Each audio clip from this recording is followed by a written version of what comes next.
Like 6 months, you're like, so do you still want me to edit this? 6 months later, world's slowest. See, the thing is, I may be an editor, but that doesn't mean I'm fast at it. Welcome to Green Fruit Gaming. Today we have a special guest. This is Jane. She is actually the woman who has been recording editing. I can't talk. The videos that I've been making. I haven't sent her something in a while, so you probably haven't seen an edited video in a while. You But can kind of tell which one's edited and which one's not, because one is just full of effects and the other's like normal.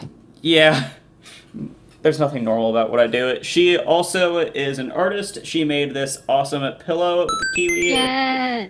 You can check out her merch. It's on the banner on the my channel's homepage, if that's what Buy it's my called. stickers, please. Yes, just click on the link called Jane's Merch. You can see her Redbubble store. Buy my book, please. Yay.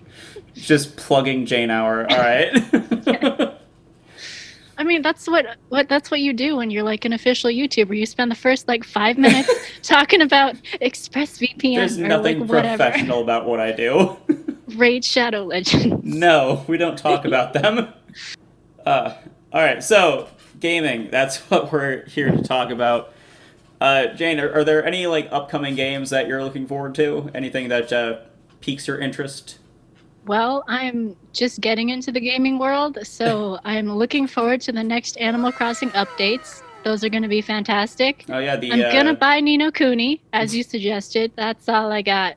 But I don't know. Tell me about games, and I might be convinced and attempt to get them. Okay. Actually, the Animal Crossing Halloween update, I believe, came out yesterday or the day before. Yes, I heard Yeah, about that. I'm super hyped. yeah, definitely. It's been a while since, like, I used to time travel to the Halloween in New Leaf all the time, just because it's my favorite time to play around. Also, Christmas, build the snowmen. But yeah, it's gonna be fun to see like how all the seasons and holidays open up in Animal Crossing. And of course, yes, Ni no Kuni is amazing. It's mm, so good. Yes, all my gamer friends are like, you should try it. And I was like, you should give me money. So actually, before making this, I went online. I looked at all the games coming out, and surprisingly, there's only one game that's actually a console exclusive to the PS5, which I'll get into a little bit later about my opinions on PlayStation and Xbox right now. But pretty much my list here is Cyberpunk 2077. Of course, I've been looking forward to this for like 7 or 8 years. Whenever that first trailer came out, I'm like, wow, the graphics are amazing. I just didn't think it'd take, 3 generations for it to come out. Yeah, and then to get delayed by the pandemic, of course. Oh, yeah, over and over again. It was supposed to come out in April. Like, Oh, geez. yeah, it's finally coming out, I believe, November 13th or 22nd. One of If we're those lucky. days. Yeah, if it actually decides. It's going to come out in 2077.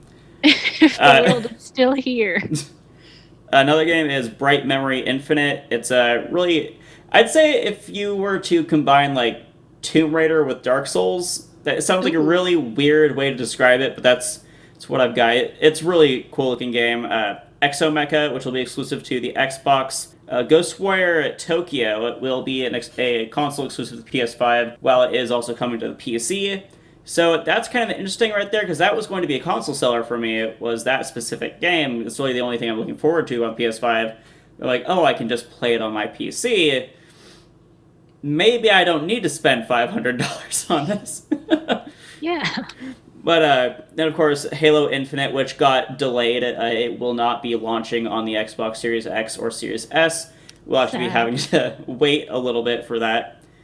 Which it's going to be interesting because there hasn't been an Xbox console that's launched without a Halo title.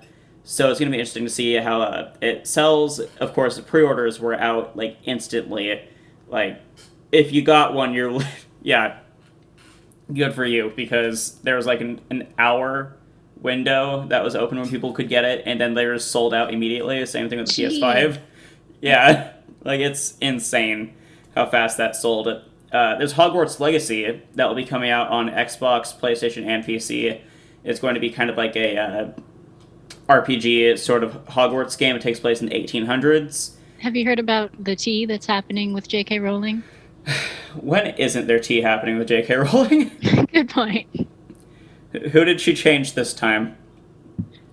Basically, the trans community is just like not happy with her being super openly anti-trans. So people are like not super excited about the game because it's like, oh, I don't want to support this if she's gonna be like this. So we'll see what happens. Remember when Harambe as a Patronus was a meme going around? Yeah. Oh my god, that was a weird time. It, No, I think that was the introduction to the weird times that were gonna come because it's always been super weird. Yeah, no, definitely. It's going to be interesting because Hollywood does want to make a movie for The Cursed Child, which is the play that she made where she revealed that Hermione was black and all of that stuff started to happen. So it's going to be interesting because they do want to keep the cast from what I've heard. However, Hermione might be out.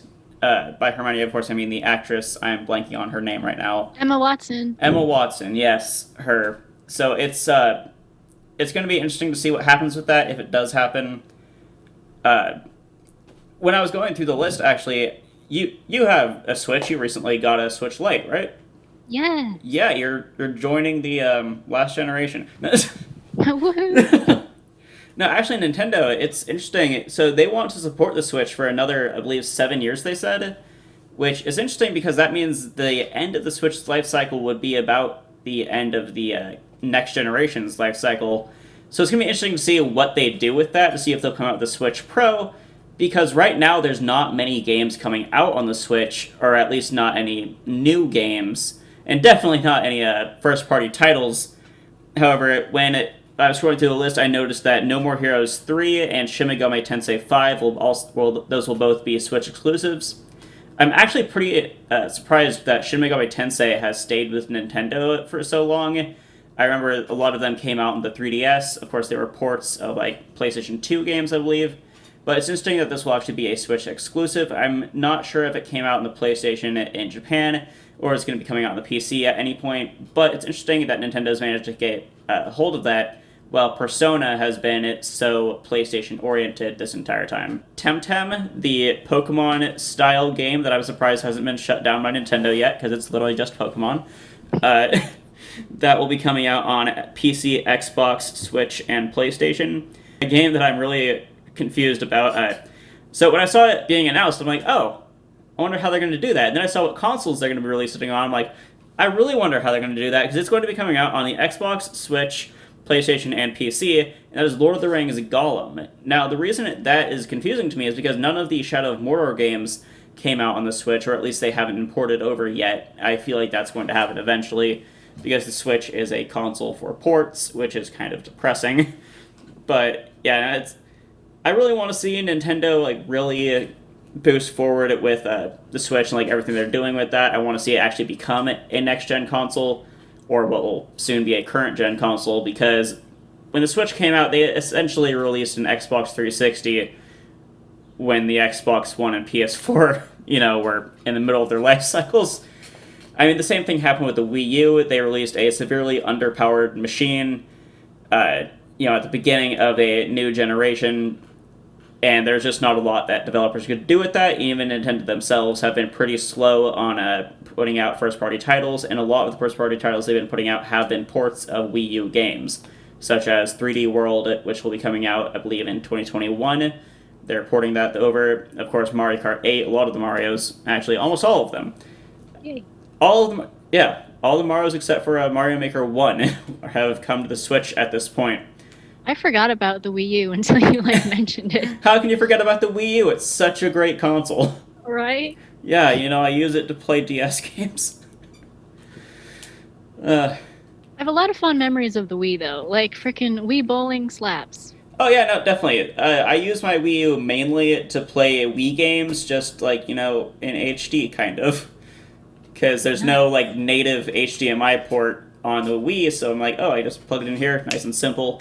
Yeet. Not composite.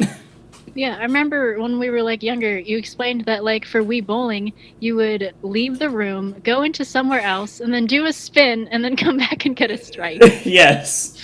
Those were good times. It's how you won. You'd go into the kitchen, you just swing the remote, and it's like, aha, strike, I win. Yay, and then everybody cheers. Yeah. And there's two last games that would be Avowed, which is Obsidian's new Skyrim-like RPG, and Fable, which is finally another Fable game. I'm so excited. Have you played any of the Fable games at all? I think like I've heard of them, but I don't know if I've played them. Have you ever owned an Xbox? Well, no. So that's All right, that's a problem right there. That answers the question. I have a PS2 and a Wii, and now a Switch Lite and a Game Boy SP and the regular old-fashioned Game Boy that's like the rectangle one. That old Indigo box. And then the other rectangular Game Boy that, and you had to wait until the the street light passes to get a little bit of light. Or you could get one of those little wormy lights. Oh yeah, those. And yeah, I think that's the extent of my gaming accessories and an ancient PC that says "screw you" when I try to play Terra. Terra? There's your problem. You're trying to play a bad game. But Fiesta Minecraft. Online works. That's because... Actually, no. Minecraft did not work either because, like, I don't know, I had issues with an account, so I tried to make one, and they were like, we don't want you to enjoy life. And I was like, okay, then. So actually what's funny about Minecraft is on my old laptop, it could run the Windows 10 version, but it couldn't run the Java edition. So it's like, I could play the newest version, I just couldn't play the old one. For whatever reason, it just wouldn't load. It's like, alright, this is fine, this is okay. Yeah. But, no, Minecraft, I'm surprised that it's still, like, as popular as it is. I mean, with the RTX upgrade coming out, we'll see ray tracing on the Xbox Series X. It's unclear whether or not we'll see that pop up on the PlayStation 5, as Microsoft did allow Minecraft to be released on the PS3, PS4, PS Vita, 3DS, Wii U, and Switch. So it'd be nice to see them do that. Actually, speaking of Minecraft, recently announced was Minecraft's Steve and Alex, which are the male and female or gender non-binary, whatever you want to see them as, characters for Minecraft. 2020, we don't assume. We don't assume. There are no genders anymore. We don't need genders. So those characters, there's going to be Minecraft characters in Super Smash Bros. Ultimate now. Ooh, yay! Yeah, so that's interesting to me because that means we now have two Microsoft licensed characters in a Nintendo game, that of course being Banjo and Kazooie, and now Minecraft people. Who's your favorite character in Smash? I actually use Mii Fighter, Mii Shooter with the Sans outfit on him. Oh, nice. Yeah. Between that and Zero Suit Samus, and of course Bayonetta. I don't play competitively, I just mess around. I play games, Same. Yeah. I really hope I never get competitive with anything just because, I don't know, I don't want it to feel like a job. Oh, yeah. Like a friend, Rosalind, she has logged, I believe, 3,000 hours into TF2. Oh, wow. Yeah. So, yeah, I mean, it's a pretty old game, but, like, she plays it, like, nonstop. It's insane. It makes me uncomfortable. That's what you do when you, like, find a game that you love. You play nothing else but that, and then you get tired, and then you stop for a little bit, and then you come back and play nothing but that for the next year, and then it goes on. But it's Team Fortress 2. There's so many better games that have come out in the past 20 years. It's called loyalty. You get attached. Loyalty. It's like me with Sims. I played the same version of Sims. It's Sims 2 Pets on the PS2. Yeah, I remember forever playing that in your living room. Good times. You can't die, so it's like, well, it's okay. I will be immortal now. Not in the Pets version, anyway. Yeah. The pets just faint, and then some, like, generic-looking guy just comes to your house because he just knows, breaks in, because that's fine, and then just dumps water on the cat as if you couldn't do that yourself, and then scolds you, just like, hey, you should feed your cat. Just, and you're like, what? Well, if you don't water your cat, how do you expect it to grow? Exactly. It's cute that they can have kittens, though, but the kittens are cute for, like, a day, and then they grow into, a weird-looking cat, and then it's like, I'm gonna sell you, bye. And then get another kitten. I got Sims 4, and I wanted to get pets for it, but all of the upgrades are like $20 and up. It's like, why can't I just have a Sims game? Yeah. Why? It's like I think it added it all up. It's like $500 to just have the entire game. You know? Yeah, the expansions are the modern version of buying the game and having to install like 4 discs. Yeah, except for you have to pay for those extra discs now. I wish I could have just gotten a, Sims 4 Pets edition, where it's like Sims 3 Pets, where it's just you have pets, and that's Yeah, the game. and you You can know? make them weird colors with your cheat codes. I want a Simpsons cat. My favorite is the panda cat or a dog with stars. It's cute because when you hug the cat, then it just looks like you're like picking up a panda. That's cute. They should just add pandas. They should. Yeah. They should especially let them like attack burglars too. That would be hilarious. Say that again. So like there would be burglars sometimes in the game, and then the dog would bark and it wouldn't really do anything, but it would just bark and be like, "Hey, there's a burglar." But what I want to see is like a tiny little panda just like attacking the burglar, because the burglar is not going to come into your house and expect to be attacked by a panda. I don't know why, but the way you say burglar is just like. Because I'm thinking hamburglar. It's like one word. You're saying Burglar. burglar. I'm like, what the heck is a burglar? What? It's like, you don't hear that word. It's like, what the heck's a burglar? It's just Exactly. some miscreant, snatching off all your stuff. Can that be a game where you like join a gang of hamburglers where you wear like a burger mask and go terrorize the town? You just go burgle fast food restaurants. Yeah, exactly. And then when you're done, you just like VR eat your burger thing and it's fine. Honestly, I wish they would remake the Sneak King and all those Burger King games for the Xbox. Oh yeah. So, to those of you who don't know, Sneak King, so you know Metal Gear Solid. Everyone knows Metal Gear Solid. Well, it's like that, but you play as the Burger King and you're just assaulting people with things from the menu. It's terrible. I hate it so much, but God, it's fun to play, when you've got literally nothing else going on, when you have nothing better to do. That'd be terrifying. If they like remade that game and it like looks how games look now, like that. Ooh. I wouldn't like that. When those games came out, there were actually 2 different versions on the disc. There was one that played on the original Xbox, and there was one that played on the Xbox 360. So what's weird about this is, while the Xbox 360 was backwards compatible with original Xbox games, it actually had a drastic graphical upgrade compared to the original Xbox when played on the Xbox 360. And that having 2 versions on that one disc, while that is like very interesting to see, what's really interesting is that it's kind of happening again with Xbox Smart Delivery. There are some games that will be coming out for Xbox One before the Series X comes out, before the Series S. Why are you changing to... There goes your focus. Dawn, why did you ruin the focus? Focus on my hand. Come back. Focus, focus. Okay, fine. This is how we look now. We're just furry. Well, you're furry. This is what you look like to people when they have their glasses off. This is what everyone else looks like to me when I have my glasses off. Right? Come on. Come on. Come here. All right.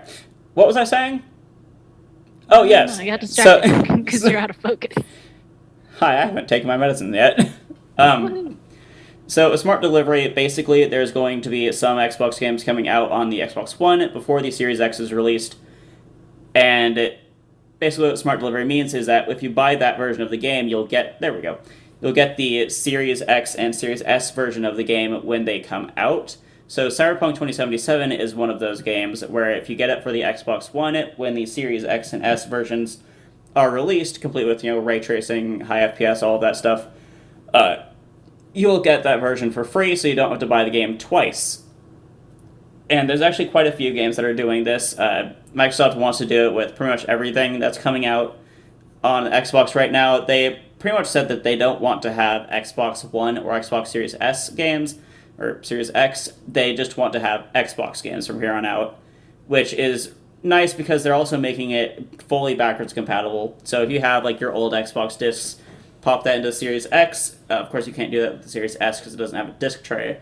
But you can do that, and it's great that, what are you doing? Baby. I love my cat. But I love your cat too. yeah, no, you can do that. You just play whatever the heck you want on your Xbox Series whatever, as long as it's actually an Xbox game. So, what console would you get if you were going to get one of them? I don't know. I was actually wondering that the other day because I was trying to figure out like what to get, and then I ended up just getting a Switch Lite. I mean, it's a Game Boy, you know. It's just a bigger Game Boy that's slightly better. Slightly. Oh yes, Oh, because like you don't have to turn the little light thing on well, as a light. You can adjust the light, which is really nice when you're playing at nighttime and your eyeballs are like watering. We live in the future. Screens are lit. Yeah, exactly. It's great. And it's really weird when you go back and then they're not. And then you're like, damn, I was used to this? What? Yeah. Stretch. No.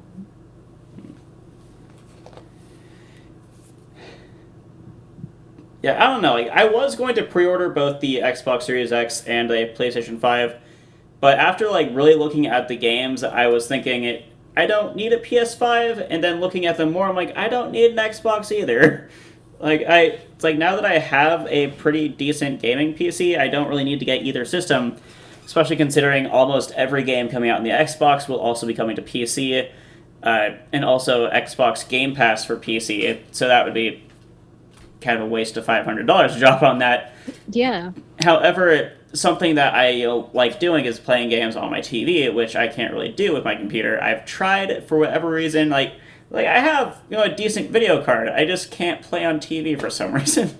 My frame rate gets cut in thirds. Oof. I have a 120 hertz TV, so I should be getting at least 120 frames per second. I'm getting maybe 5. Yikes. So I don't know what's up with that. I'm thinking Yeah. I might just save my money and get a RTX 3070 when that comes out, I believe in November, and that will be $500, and hopefully that will connect to the TV better. Right. It'd be nice. But yeah, so that's probably what I'm going to be doing in this upgrading my monitor. I don't know. If I want a bigger screen, I can play in VR. That's true. That's the ultimate big screen. Yeah. Takes up your entire vision. The app that you use it with is actually called Big Screen Beta, so. Nice. They knew what they were doing. Soul, what are you doing? Why are you licking the socket? What are you doing? Come here. Okay. See, from my screen, it just looks like he's just like, you know what? This wall looks delicious. Yeah. Soul. That's so weird. Soul. Why is your mouth open? Why are you looking at me like that? Come here. Come here. Come here. Come here. Yay! And now I'm Cats are the unfocused. best guest stars. Now I'm unfocused again. Yeah. What were you doing? He's got a guilty face on. He does have it. Ow. Okay. Oh, bye. You don't have to be a dick, man. And there goes Dawn. I want more cats. I think that's one of my favorite parts of like editing your videos is just like seeing the cats in the background. So I'm like, yes, I must draw attention to this. How long has it been since you last edited one of my videos? I don't know. I have no concept of time anymore. I think I was working on some video of yours and then you got a haircut and I felt weird because it's like, well, this is going to be really strange because then you're going to go back to having long hair and then months went by and life happened. And I was like, you know what? I'll do better on your next one. And then it was like months. And I was like, oh, I don't know what to do now. Whoops. Oh, that's fine. Plus you were sick. So it's like, you could probably do this again without the coughs. Oh, yeah, when I had bronchitis. Yeah. What a wonderful time to be dying. Right. So, it's funny, is when I went to the hospital to get tested for, that one, they're like, yeah, so it's actually kind of funny how 80% of the people who have come in to get tested for that today have been tested positive for bronchitis. I'm like, are you telling me that there's another pandemic on our hands? Like, no, bronchitis is actually extremely common. It's like, cool. Yeah, I feel like they were trying to reassure you, but they were just making you more stressed. So yeah, I have no idea what else to talk about. Well, We could have like a title card that says, "Now we don't know what to talk about, so we're going to talk about gay stuff." did you read that article that now bi people exist? Oh my god, what? so Oh, gee. some scientists did a study, I guess they called it, Oh dear. where pretty much they like interviewed like a bunch of people, and they're like, oh hey look, you can like both genders. Like, what do you... yes, duh. Oh my god. So yeah, no, it was like this thing on Facebook was like, oh yeah, did you know that men and women can both be bi? Catch up, people. We've been around probably longer than you have. Oh We my done God. been here, dang it. Oh god. I hate this so much. It's wonderful. I could write a whole nother book about bi-visibility and all the ridiculousness of people not understanding how it works. No, what's great is when you get into like the like a Q center or even like a school club, how there's kind of this discrimination factor when it comes to people who are bi. It's like you gotta pick one. You're asking a bi person to choose? Are you serious? I mean, like, you can have preferences, but also you can like both sides. There's also some overlap between bi and pan, and that's important to some people. Get educated, people. Jeez. It's like, yeah, Gal Gadot's hot, but Jason Momoa. We've been doing this for 35 minutes now. That sounds like the average length of like a half of a podcast. I know, I'm listening to a podcast that Sid was on, and it's like 3 hours long, and I was like, wow, I'm so excited to hear the rest of this, but I like had to take a break after all the hours because I was like spaced out. Hold on. What are you wearing? This is my space dandy jacket. Yay! Gives me confidence. I'm super excited. Well, so what happened was the other day I was spacing out, and Sid has a jacket that's black and white, and I was like, you know what I need in my life? And he's like, what? And I was like, I need to make myself a space dandy jacket, like immediately. So then I ordered it off Amazon and then sewed the star on, and I was like, life is good. And then I painted the stripes because I was scared to like take apart the sleeve and do sewing. I was like, this is a low effort project. Space Dandy, that's the one where Boobies. What? Well, like, I think half of the show is him obsessing over the booty. And then the other half is it's either serious, it's either funny, or it's both. It takes you off guard when it's serious because half of it is just like super ridiculous. Like he like dies at one point and then we just ignore it because there's a bunch of zombies, and then he goes back to doing his thing and we're like, Is there a scene where him and some other guy are like fighting in space and they're like, you're the best. No, you're the best. You know what? We're both great. Is that Yes. So okay? what So I am happened thinking was, of that. the chameleon alien shapeshifted into him, and then they have to find out which one's the real dandy. And then they just end up having a fun time complimenting themselves. And it's a good time. Wonderful. And then, of course, there's a music episode. And then there's like a serious episode, which was just like, oh my God, did not see that coming. I realized the reason that like all the episodes are so wildly different is because they're all directed by a different person each time. And somehow it all just fits together. And it's like, wow, that explains a lot. Because sometimes they even have like entirely different art styles. And you're like, okay. I guess so. We're doing this. Yeah. Speaking of art styles, have you ever seen anything from Studio Trigger? No, So that's a name. This sounds like a name for like a shooting range. Safety lessons by Studio Trigger. You sure about that? Excuse me. So Studio Trigger, they're the ones that did Kill la Kill. I believe they did Panty and Stocking. They're making a Cyberpunk 2077 anime, and yeah, it's going to be interesting in their specific, like they have a very specific kind of art style to them that's kind of hard to explain. Like it's edgy, sharp. Oh yeah. Like if you know what Kill la Kill looks like, you know what their art style is. It's pointy. Yeah. Very, very pointy. Colorful. Yeah, very colorful. yeah, so that's the video. Thank you for watching the video. Please like, subscribe, join the notification squad, whatever the heck that means. Yeah, do that. Again, buy her stuff. It's all awesome. It's great. The stickers are a lot bigger than you'd expect them to be, so if you have plans to put them on something small, don't do that.